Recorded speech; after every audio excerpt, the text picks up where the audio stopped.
ఓం జగన్మాత, ఓం జగన్మాత, ఓం జగన్మాత. అమ్మా జగన్మాత, ఆ భవానీ నుదుటి రాతని ఎలా రాశావు తల్లి? తన పయనం ఎటువైపు తీసుకువెళ్తున్నావు తల్లి?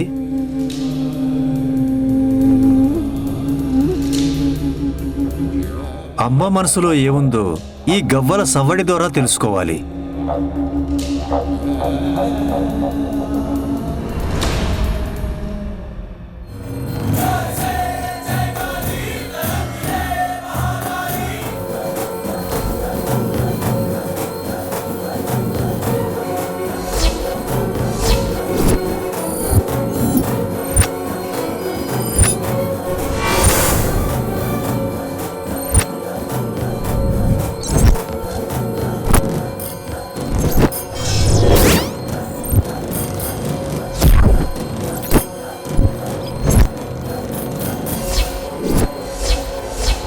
ఆహా, ఓహో! ఏమైంది గురుగారు? జగన్మాత జగన్నాటకం ఆడుతుందిరా. తన వరంతో పుట్టిన భవానీని 22 సంవత్సరాల తర్వాత తన పుట్టింటికే తీసుకొచ్చింది. ఏంటి గురుగారు, 22 సంవత్సరాలా?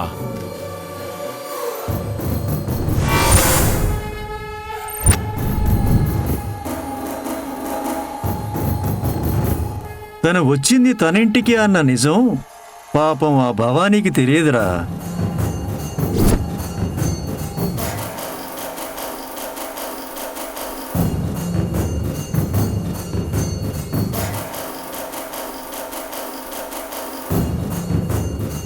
ఏంటి గురువుగారు మీరు చెప్పేది? భవానీ ఆ ఇంటి బిడ్డ? అదేరా అమ్మమ్మ అంటే.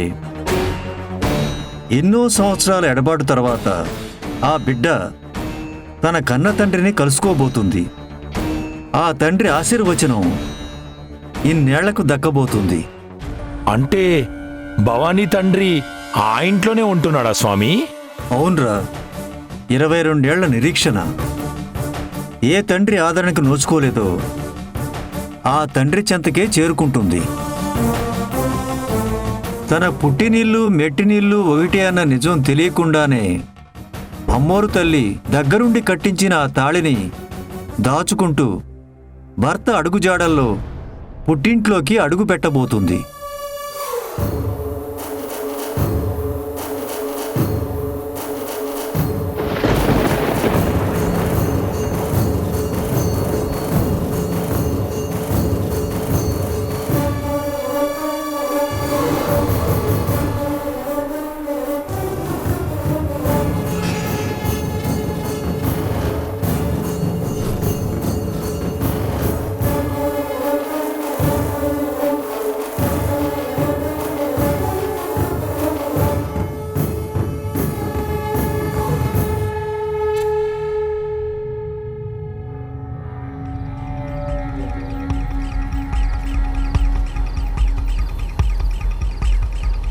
ఆగండి ఆగండి ఆగండి, ఏంటి సరాసరి లోపలికొచ్చేశారు?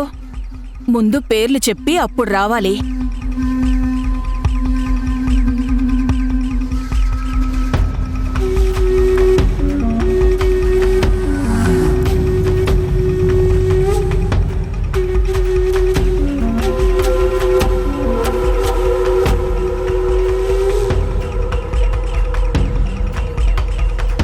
నేను మా ఆవిడ భవానీ కలిసొచ్చాం.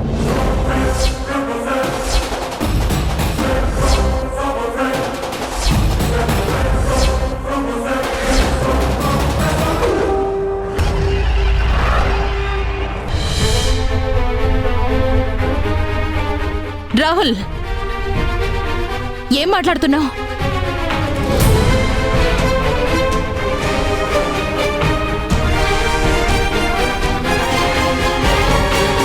అది భవానీ, మా అక్కని పిలుచుకొస్తావా? అలాగే బాబు. ఇప్పుడు చెప్పరా?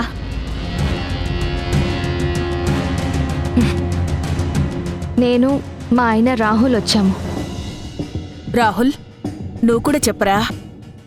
అదే, నేను ఐశ్వర్య కలిసొచ్చాం.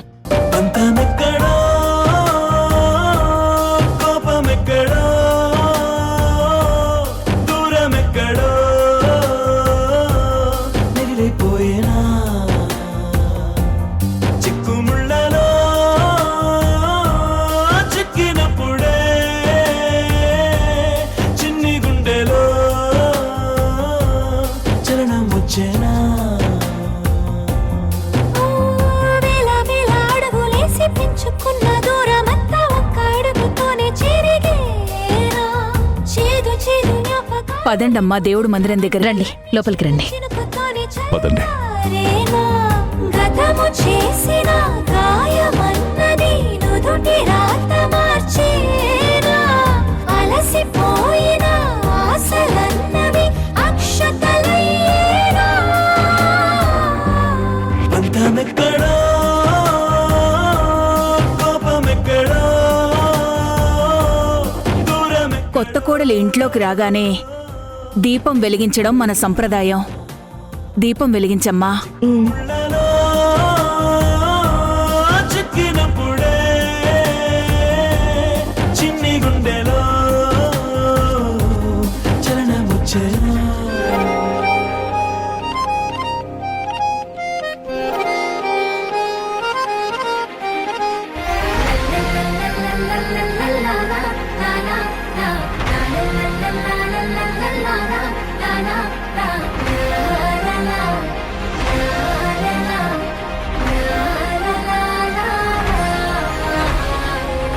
రాహుల్, నాన్న రాహుల్, ఏం నాన్న ఆలోచిస్తున్నావు? కుంకుమ తీసుకొని ఐశ్వర్య నుదుటిన బొట్టు పెట్టు. కలకాలం కలిసుండే కలలెన్నో కన్నానే, నువ్వు లేని నా బతుకు కలలాగా మిగిలేనే. మనిషినే ఉన్నానే మనసైతే నీతోనే.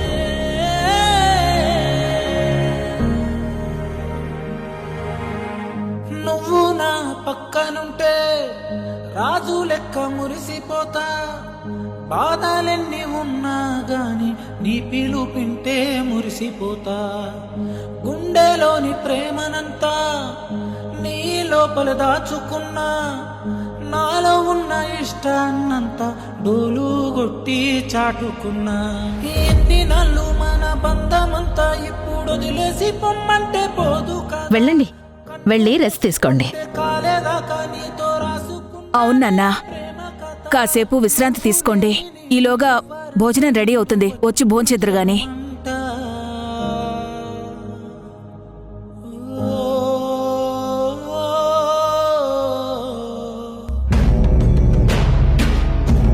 రంగమ్మా,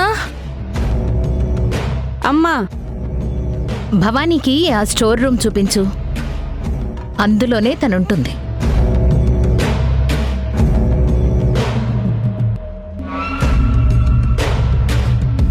అలాగే అమ్మా. మీరు రండి అదనా.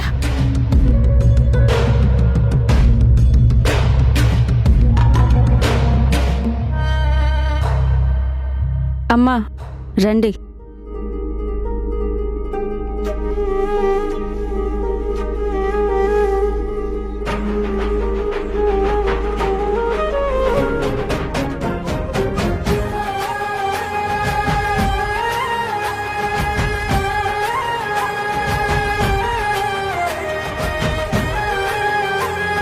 ఈ ఇంటి కోడలిగా దీపం వెలిగించాల్సింది నువ్వే భవాని. ఆ విషయం ఈ ఇంటి మనుషులకు తెలియకపోయినా ఆ అమ్మోరికి తెలుసు కాబట్టి నీ చేతే ఆ దీపం వెలిగేలా చేసింది. ఆరిపోతున్న నా ఆశల్ని మళ్ళీ వెలిగించింది.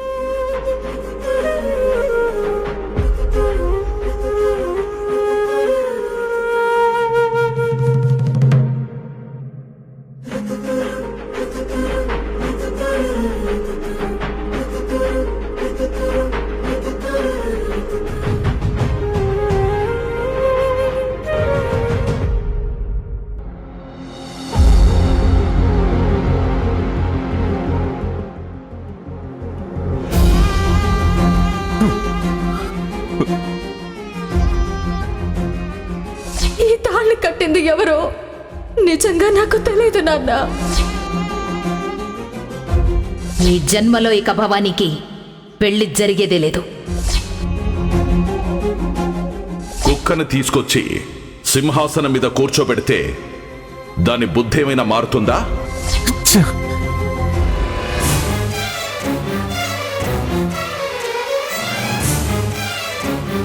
చేత కాని తండ్రిని,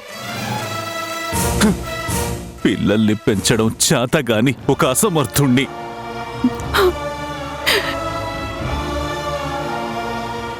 అందరి చేత దండాలు పెట్టించుకోవలసిన వాణ్ణి ఈరోజు అందరి ముందు అవమానాల పాలయ్యాను. ఇదంతా నా కర్మ, నా కర్మ, నా కర్మ, నా కర్మ.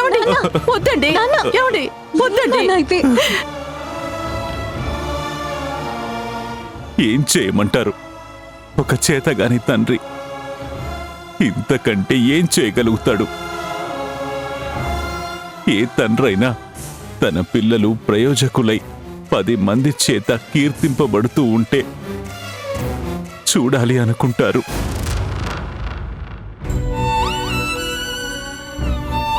కాని నాకు దక్కిందేంటి?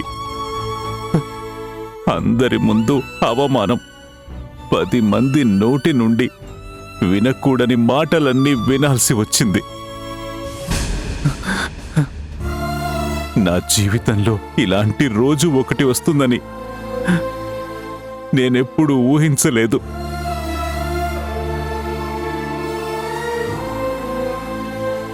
పసిబిడ్డగా ఆ భవాని మనకు దొరికినప్పుడు తనని ఆ అమ్మోరు తల్లి ప్రసాదం అనుకున్నాను. కాని ఈరోజు ఆ భవాని వల్లే నేను అందరి ముందు ఒక దోషిగా నిలబడాల్సి వస్తుందని అనుకోలేదు శ్యామల. నాన్న, జరిగిన దాంట్లో అసలు భవానీ తప్పే ముందు చెప్పండి. తన మెళ్ళో ఎవరో తాళి కట్టారు. ఆ రంగ తన స్వార్థం కోసమే తనే తాళి కట్టానని అందరి ముందు నాటకం ఆడి తనని పెళ్లి పీటల దాకా తీసుకుని వచ్చాడు. భవానీ జీవితంలో జరిగిందేది తను కావాలని చేసింది కాదు నాన్న. ఇక చాలక్క, ఇప్పటి వరకు భవానీని వెనకేసుకొచ్చింది చాలు. ఇంత అవమానం జరిగిన తర్వాత కూడా ఇంకా భవానీ తప్పు లేదంటే ఎలా నమ్ముతారనుకున్నావు? మధురా, నువ్వు కాసేపు నోరు మూసుకుంటావా? ఎందుకు శ్యామల? ఊరందరి ముందు మన పరువు పోయాక ఇక తను మాట్లాడితే మాత్రం తప్పే ఉంది.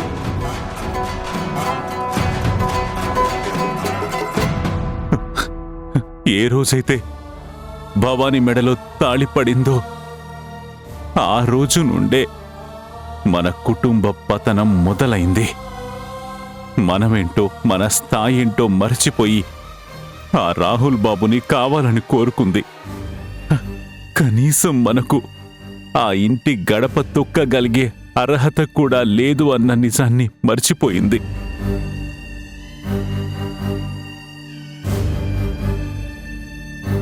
ఛాయాదేవి గారి మాటలు బాధ కలిగించిన తన మాటల్లో నిజం ఉంది శ్యామల.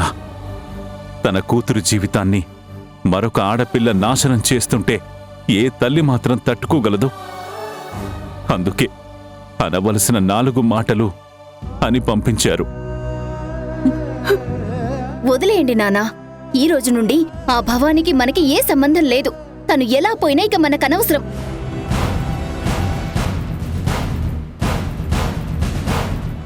ఆ ఛాయాదేవి గారే అంతా చూసుకుంటానని చెప్పారు కదా. తన మెళ్ళో తాలి కట్టిందెవరో తెలుసుకొని అతనితోనే ఆ భవానికి పెళ్లి చేస్తుంది. అట్నుంచటే వెళ్ళిపోతుంది. ఇక నుండి తనకి మనకి ఏ సంబంధం లేదు. మధురా, నువ్వందరికంటే చిన్నదానివి. నిర్ణయాలు తీసుకోవాల్సిన వాళ్ళున్నారు. నీ ఇష్టం వచ్చినట్టు నువ్వు మాట్లాడకో. మధుర చెప్పింది నిజమే. నా మనసులో ఉన్న మాటే తను చెప్పింది. ఈ క్షణం నుండి భవానీకి మనకు ఏ సంబంధం ఉండకూడదు. నాన్నా, మళ్ళీ మళ్ళీ అవమానాలు పడే ఓపిక నాకు లేదమ్మా. ఇప్పటికే అపాత్రదానం చేసినట్టు ఆ భవానీని ఇన్ని సంవత్సరాలు పెంచి పెద్ద చేసి చెయ్యకూడని తప్పు చేశాను.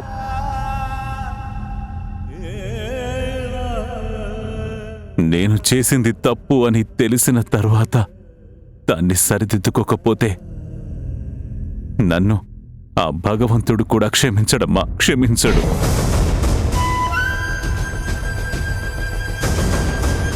ఎవరూ తనతో మాట్లాడడానికి వీల్లేదు, అలాగే కలవడానికి కూడా వీల్లేదు.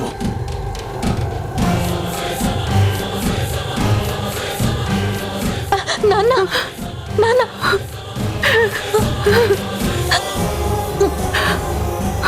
ఏంటమ్మా ఇది?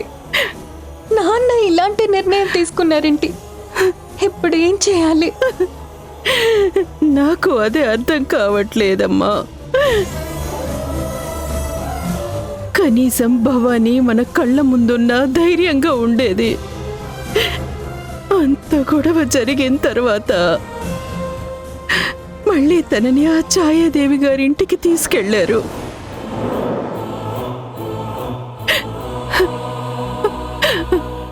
అక్కడ ఏం జరుగుతుందో, తనని ఎలా చూసుకుంటున్నారో, అక్కడ తను ఎన్ని కష్టాలు పడుతుందో.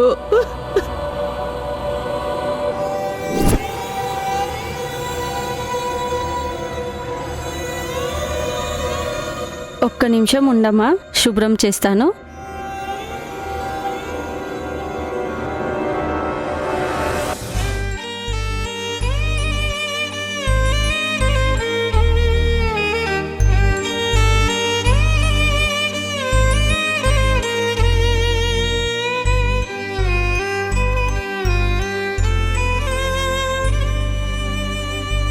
ఇవి వేసుకొని పడుకోండి.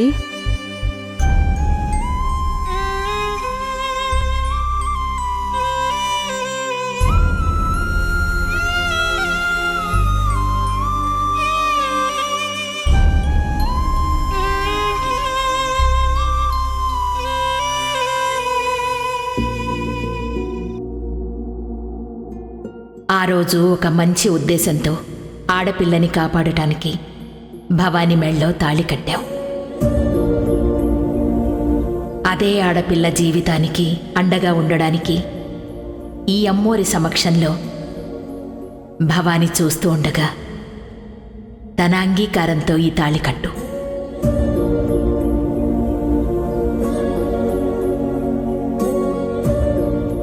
ఇంకా ఎందుకు దిగులు పడుతున్నావు భవానీ?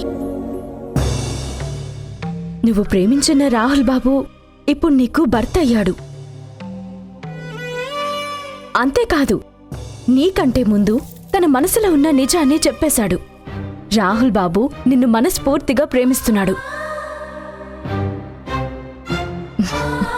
మీ ఇద్దరి మధ్య ఉన్నది కేవలం స్నేహం మాత్రమే కాదు, అంతకు మించి ప్రేమ. ఆ ప్రేమ ఇప్పుడు ఒక బంధంగా మారింది. ఇంతకంటే కావాల్సిందే ఉంది? ఎందుకు దిగులు పడతావు? నాకిదొక బంధంలా అనిపించటం లేదు. నాకు బరువుగా అనిపిస్తుంది. అదేంటి అలా అంటావు? నువ్వు రాహుల్ బాబుని ప్రేమించావు కదా, రాహుల్ బాబుకి భార్య కావాలని కలలు కన్నావు కదా. ఆ అమ్మోరు తల్లి నిన్ను కరుణించి తన చేతనే నీ మెడలో తాళి కట్టించింది. దానికి సంతోషించాల్సింది పోయి ఆ తాళి బరువుగా మారిందని ఎలా అనగలుగుతున్నావు? రాహుల్ బాబు నాకు మాత్రమే భర్త అయి ఉంటే నేనిలా బాధపడేదాన్ని కాదు. ఇప్పుడు ఆయన ఐశ్వర్యకి కూడా భర్త. అదసలు పెళ్ళే కాదు. అయినా రాహుల్ బాబు నీ మెడలో తాళి కట్టాడు కానీ ఐశ్వర్య మెడలో తాళి కట్టలేదు కదా. కానీ వాళ్ల సాంప్రదాయ ప్రకారం అది పెళ్లి కిందే లెక్క. దాన్ని రాహుల్ బాబు కూడా ఒప్పుకున్నారు. అందుకే ఐశ్వర్యమ్మతో పాటు అగ్నిహోత్రం చుట్టూ ప్రదక్షిణలు కూడా చేశాడు. నువ్వు చాలా పిచ్చిగా ఆలోచిస్తున్నావు.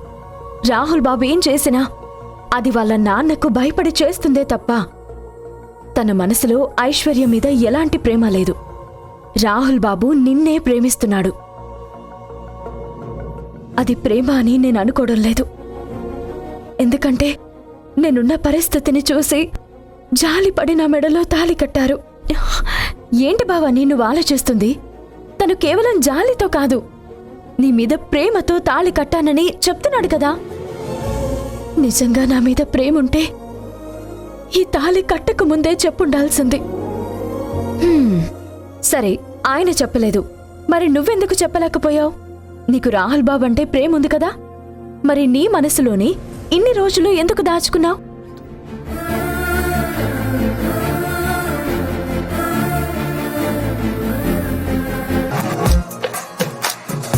భవానీ, చెప్పండి బాబు.